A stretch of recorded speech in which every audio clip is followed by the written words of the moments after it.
Hi, my name is Sharina Chantel, and this is the place where we believe in living to bless and not impress, and where we talk all things faith, life, and entrepreneurship. Alright y'all, I'm excited because in today's video, I'm going to be sharing 5 mistakes that I've made as a single Christian woman. Now, I feel like it's so easy to share, the highlights or even encourage you guys, but, to share your mistakes, that's a new level. But like, not many people share their mistakes or where they've fallen short, or I wouldn't even say so much mistakes, but things that I've learned on the journey. So we're gonna get right into it. All right. So the first thing is not showing interest when I've been interested. There's the whole idea, right, of the guy pursuing, which I am for. I have a video called Why I Won't Chase a Man. But the thing is, just because you want the guy to kind of pursue and take the lead, take the charge in the relationship, doesn't mean that you can't show interest.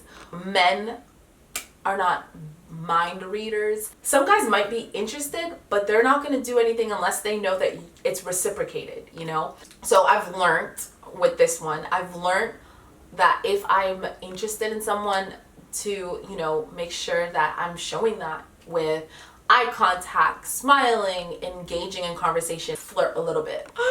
Okay. 2, assuming plus reading into things. If something's not clear or something's confusing, or if I think I might be misreading something, to just be honest and have an open, grown-up, adult conversation. My personal rule is like, unless a man flat out says, I'm interested in you, or I want to take you out on a date, or I want to get to know you, like, unless it's very clear, for me, I just assume that he's being friendly.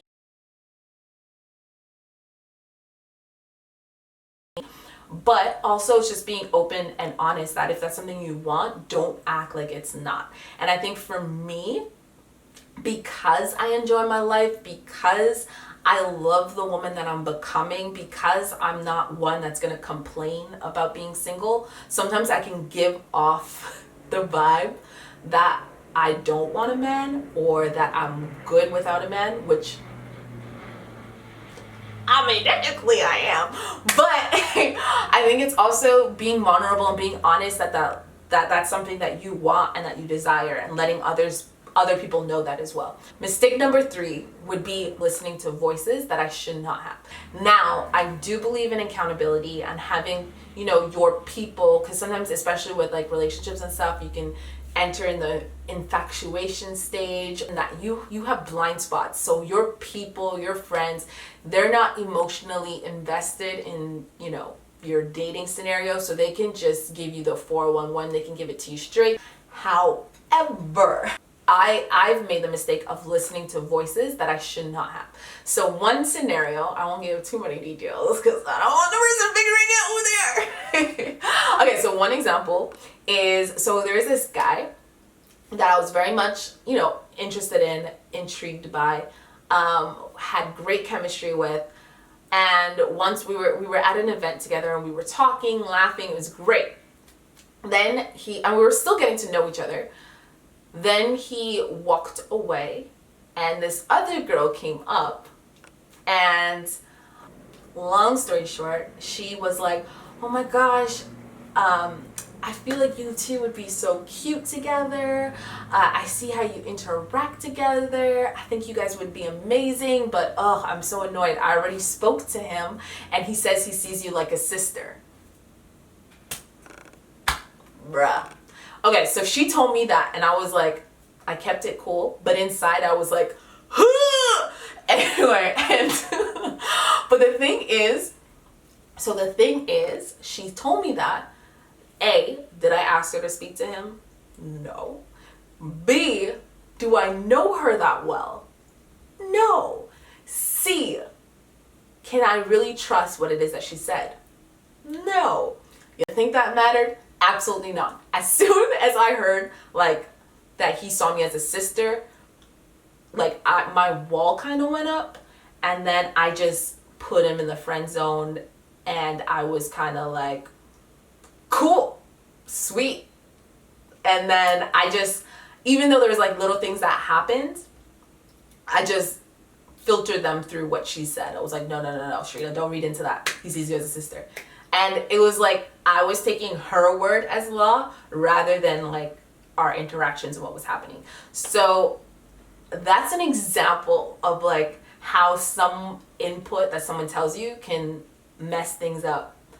Another thing too is there could be like misunderstandings if there's people that are trying to speak on behalf of you. Like, keep it simple. Keep it simple. I'm like not about complications and representatives. Like, I'm a grown woman.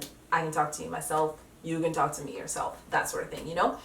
But yeah, so that's an example of like being careful of what voices you allow into your own mind and your situation. Another mistake I've made is surrounding myself with an all-female entourage. Now, nothing wrong with having fun with your girls, nothing wrong with going out with the ladies, but something that I've realized is that if you're constantly surrounded by a group of women, it's actually kind of difficult for a man who might be interested to come and approach you. Now, I feel how I felt in the past was like, if a man wants something, he's gonna do anything he can to get it. That's just the camp that I was from, okay? But, you know, in talking to some of my brothers that I trust, they were like, true, but you can make it easier for the guy. So you can break off the group. You can show up to things earlier. You can, you know, make eye contact. You can go up and introduce yourself. Like, you can make it easier that someone doesn't have to go from A to Z with no encouragement. I think I'm the kind of person that I'm like, if you're into me, like, stick your whole head out, you know? But I'm learning that not everyone's that brave. Okay. I don't know. I'm just telling y'all what I'm learning, okay? This is not law. This is just me sharing. We can debate this. We can go back and forth. Like, this is not law by any means. Okay, another thing. This quote had me thinking. So many of us were afraid of rejection, even for my brothers that might be listening to this. Some of you are afraid of rejection. But what's worse than rejection? Regrets. So there are some opportunities and scenarios that you might not get again. There are people that are going to cross your path that you might not see again. So it's important to make the most out of every opportunity and not necessarily being like, is this my husband? Is this my husband? Is this my husband? I think that's another mistake that Christians can make. It's like we can shoot way into the future. I know I've had so many talks with girls where things went from 0 to 100 in their mind real quick, and that's something that I really guard against doing. Okay, this one's a touchy one. Okay, because I don't want it to be misunderstood, okay? But another thing that I'm learning is just how important it is to put a little bit of effort in your appearance. Now, I'm not saying to follow the trends or to try to be the most snatched person on Instagram, or you have to put on a whole bunch of makeup. I'm not saying that, because the truth is, like, the thought of that is very exhausting to me. But I think it's doing it for you. Now, if you don't put, effort in your appearance, or, if you don't feel good about the way you look, let's say that. If you don't feel good about the way you look, then you kind of give off that impression to others of like, don't talk to me, or I don't want to talk to you, or you're shut down. But when you feel good, you look good, your disposition is a lot more inviting, you're making more eye contact, you're more confident, and your body language is different. Even the Bible verse, right? It says, man looks at outward appearance, but God looks at the heart. God looks at the heart. But men, people, humanity, whether we like it or not, we do make snap judgments based on what we see. And so I think it's important that you're presenting the best version of yourself.